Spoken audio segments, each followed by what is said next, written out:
Thank you, Mr. Chairman, and welcome. I just don't know how you've done it for 24 years, but we really congratulate you. And we'll give special privilege to people who wear green. I don't know about the rest of you, but Mr. Cooper, you're in good shape.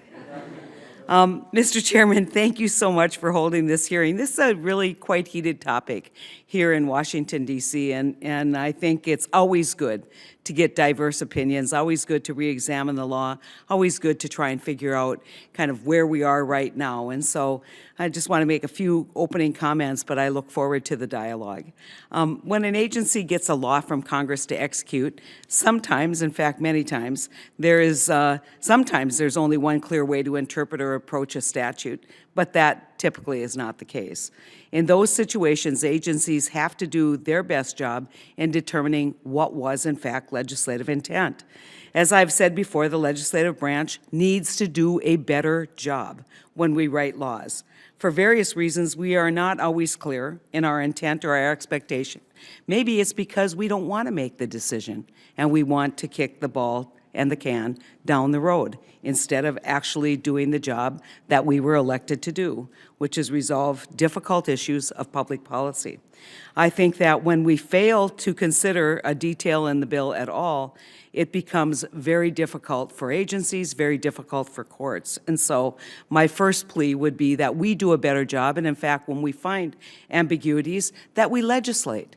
And one of the reasons why you don't see that happening the way it should is because we have a system that is in near gridlock in terms of just taking care of the peas and carrots, as you will, of legislation. And so we're now engaging in a greater way, I think, judicial evaluation of the work that agencies do and the work that Congress does. And this is not a role I think that the Supreme Court or any court at any level particularly relishes, is trying to arbitrate between some people's opinion of what happens in a statute and the agency's attempt to pass a statute. But Chevron has been law for a long time, and I think that we need to appreciate that this was a law that basically evolved over a long period of time. And I think in many ways it was a statement by Congress that if you want clear direction, you ought to legislate clear direction and not count on the courts to be the arbitrator. So Chevron, in my opinion, is not a free pass for agencies to do as it pleases. I want to always popular to quote in these kinds of hearings, Justice Anton Scalia, who said any resolution of ambiguity by the administrating agency that is authoritative, that represents the official position of the agency, must be accepted by the courts if it's reasonable. Reasonableness has been the key, and in Michigan versus EPA, just as an example, the court determined that the interpretation by an agency not to consider costs was anything but reasonable. If Congress directs agencies to create policies that are legally enforceable, we should expect them to stay within the perimeters that Congress has outlined. If they do not, I think the courts are ready to step in and have proven their ability to do so. Replacing Chevron with something I approach with great trepidation. We don't know what that is. We have had steady and sure law for the last 30 years. And the legislative process, I think, becomes less certain as we move forward. And I think, just to digress a little bit, if you look at what has happened with the infamous waters of the United States, in every case, they overturned an EPA rule. So no deference, you did it wrong. But what happens when they overturn it with a 441? One person now is deciding what is waters of the United States, and everybody is trying to evaluate what he meant in that minority concurring opinion, if I can put it that way.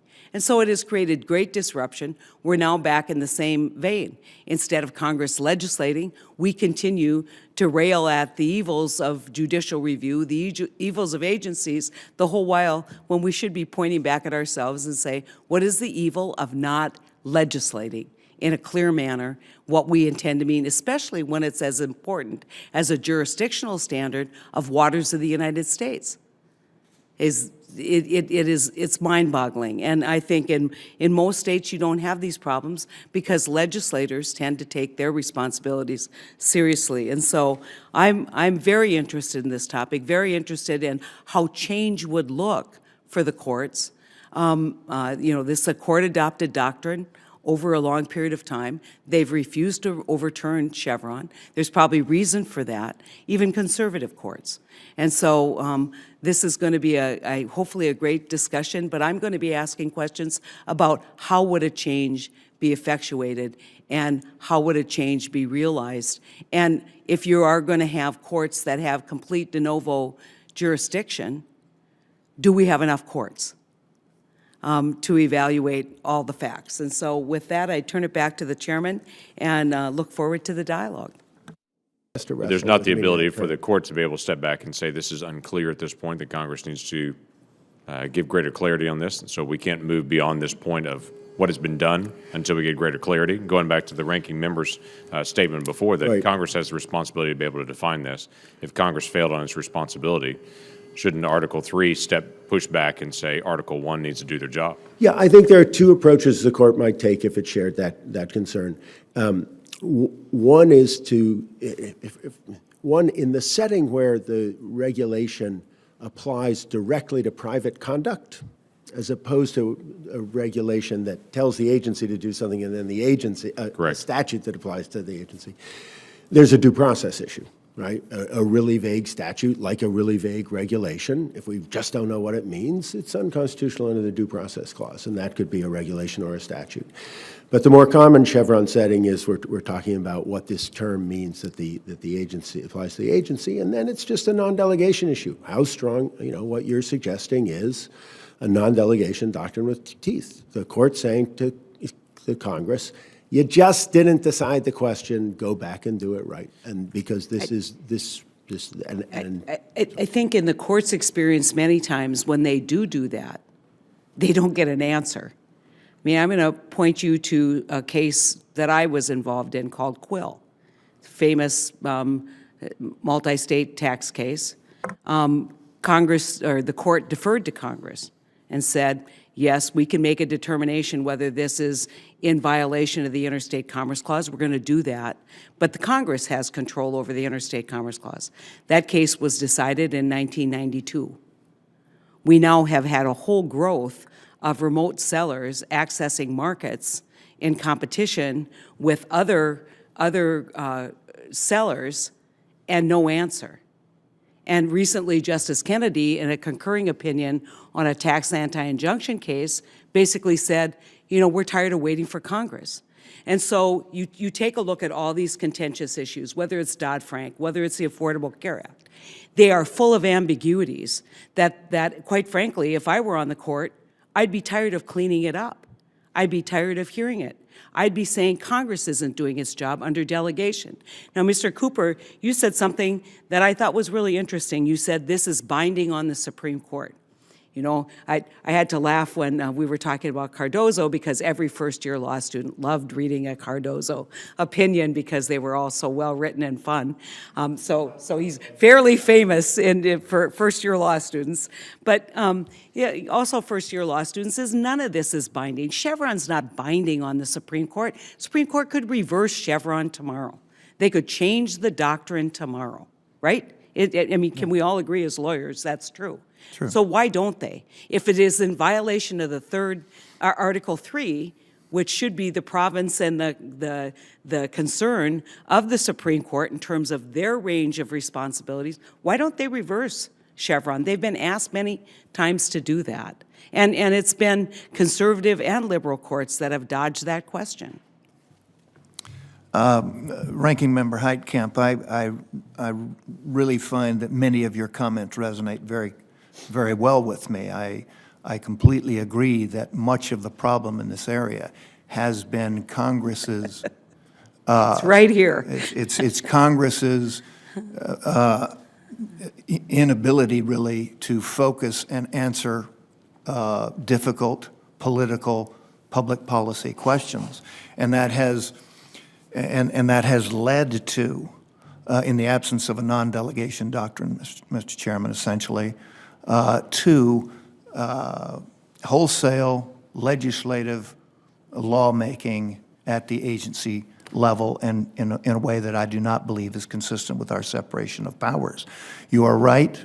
The Chevron case is judge-made. It can be judge-unmade.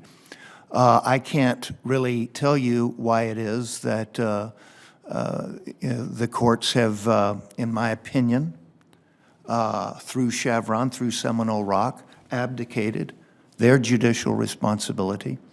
But I do believe it has led to a problem of constitutional dimension that is well within this body's authority. When I say that agency interpretations or agency lawmaking are binding on even the Supreme Court, well, that is the necessary result of Chevron if it is honestly applied.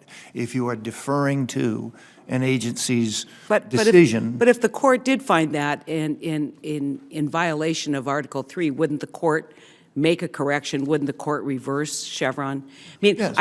I'm with Mr. Hertz. I think that the issue here really is delegation. It's really who ultimately gets to decide. And I think that the biggest problem that we have is a lack of political courage and political will to make the tough decisions. We move them to the agency. The agency looks at this, and depending upon how you view the agency, either says, we've got to decide this, or goody, we get to decide this. And so the agency now has built up a whole lot of, we're not going to ask Congress for clarification. We're just going to do it because we're not going to get it from Congress. And so we do, I think, have a real concern about delegation of legislative authority. I do not discount that at all. My problem is that when we look to who should be fixing that, it should be the entity, the branch of government that is being infringed upon, which is the United States Congress. And it shouldn't be about telling the judiciary what judicial doctrines they should be applying, but telling ourselves it's time to do our job. And so why isn't that the answer, I guess, rather than telling the court you can't apply Chevron? I think Chevron tells the agencies that Congress's job is yours, and we're not going to interfere. I think that's what Chevron says. And I very much welcome Chairman Lankford's observation that when, as Professor Herz puts it, when a statute does not answer the question, when law has given out, in other words, Congress has not legislated on the subject at issue. It said, agency, you legislate on this. It would be, in my opinion, the proper judicial response to say, there is no law. There is no law before me as a judge to apply. And so this issue, and that is a delegation issue, to be sure. That would require a robust non-delegation doctrine. But the Congress would simply say, the court would simply say the agency's answer is the agency's answer. It's not Congress. And Congress is the one that has Article I obligation and authority and obligation to decide this question. It's Congress who is politically accountable to the people, and if they don't like what Chairman Lankford or Ranking Member Heitkamp have done, they can call them home and do something about it. That's not the case with agency legislation. So yes, that would be, to my mind, Mr. Chairman, a perfectly legitimate and the appropriate judicial response when law has given out. There is no law. Can I just make a point that, Mr. Cooper, there's a whole range of decisions agencies make. I would put Waters of the United States over here because it's a jurisdictional question. It is a threshold, baseline question in terms of legally. I think legally, you've got complicated facts given hydrology, given everything that they do. But that's a tough question. On the other side is tank car rules, right? Tank car rules that say we need to make the railroad safe. We're moving a lot of oil on tank cars. We need to reinforce these. We didn't engage early enough. Now these are the new standards for breaking in tank car rules. does the court really want to evaluate the gauge of the steel of the tank car? Or do they want to defer to the agency? And I understand the difference between interpretations of law and implementations of law. But it goes back to what Mr. Hertz is saying. Those would be two examples. At some point in the middle, the vast majority of the issues are going to be in the middle. And if we litigate and kick back to Congress everything in the middle, and the court says, now Congress wants to rehear this because we just passed a law that says if you don't like what the agency has done, kick it back to us. I fear for the union, given what I've seen since I've been here. And so, I think Mr. Hertz, your milk example is right on. You forgot Except organic or not. Except you should just call your wife, and she would tell you what it is. But she might tell you, and then you knew you were supposed to get organic. Yeah. But I think it just becomes, because the regulatory world has become so complex, it just becomes so extraordinarily difficult. And that's just my point. We see this over and over again, as Senator Portman said, and as I said in my opening comments, this abrogation of responsibility that we see in Congress, whether it is getting GAO reports or IG reports and not following up, not holding people accountable, not coming together to try and clarify.